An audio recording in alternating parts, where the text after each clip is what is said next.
Yoshim 20da, 83 kilogramman, ko'p yemayman, lekin semiraman. Bunaqa vaqtda eng yaxshi usul bu 2 mahal ovqatlanish.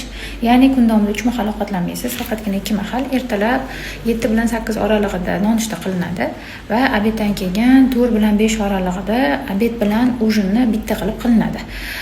Boshqa vaqtlarda hech narsa yeyilmaydi, faqatgina suyuqlik ichib turasiz.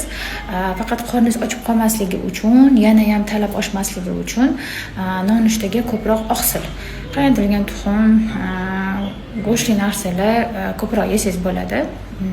Bu narsa o'sha 4 gacha bo'lgan vaqtgacha qorningiz ochib qolmasligiga, to'qroq tutishga yordam beradi. Bu usul orqali tez ozish mumkin va o'sha tushgan vesni normada ushlab qolishga ham yordam beradi. Faqatgina boshqa paytda perkus qilmaslik kerak. И обязательно jismoniy harakatni, ko'proq yurishni qo'shgan